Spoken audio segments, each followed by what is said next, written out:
زید کہتا ہے کہ ایک فتوے میں پڑھا کہ زانی کے ہاتھ کا ذبیحہ جائز ہے،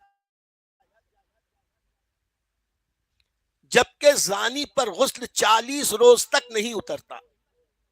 وہ ناپاک رہتا ہے تو اس کا ذبیحہ کیسے جائز؟ زانی کا غسل اترتا ہے یا نہیں، اس کا بھی جواب دے۔ دو باتیں ہیں کہ زانی کا غسل 40 روز تک نہیں اترتا، ایک تو یہ کہا،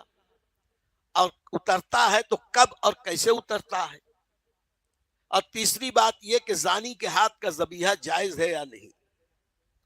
اعلی حضرت فرماتے ہیں کہ زید نے محض غلط کہا،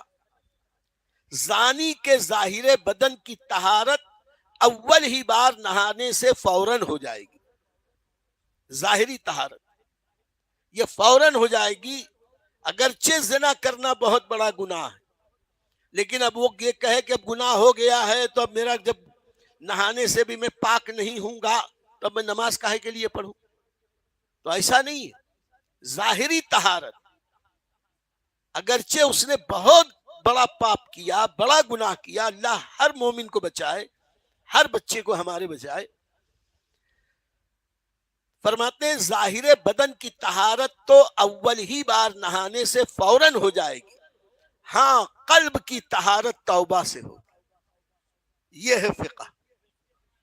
ہاں قلب کی طہارت توبہ سے ہوگی، اس میں 40 دن کی حد باندھنی غلط کہ 40 دن نہیں اترتا، فرماتے 40 برس توبہ نہ کرے تو 40 برس باطن کی طہارت نہ ہوگی، اور غسل نہ اترنے کو ذبیحہ ناجائز ہونے سے کیا علاقہ؟ غسل نہ اترے تو ذبیحہ ناجائز ہو جائے، اس سے کوئی تعلق نہیں، اس لیے کہ طہارت شرط ذبح نہیں، ذبح کرنے کے لیے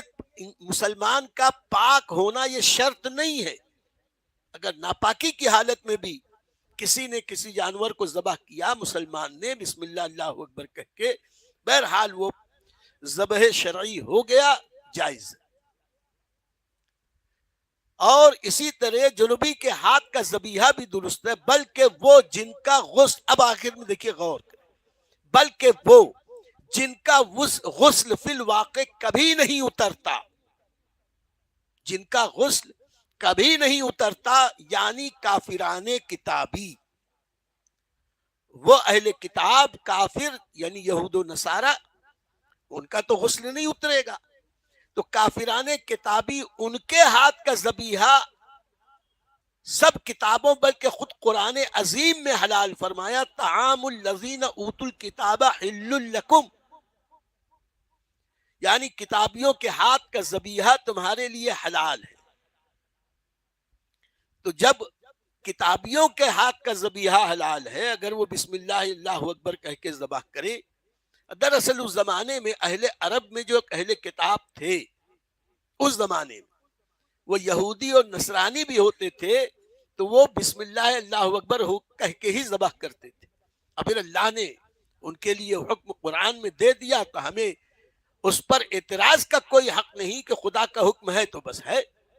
ہمارا نام ہے سمعنا و اطعنا، ہم نے سنا اور ہم نے مانا۔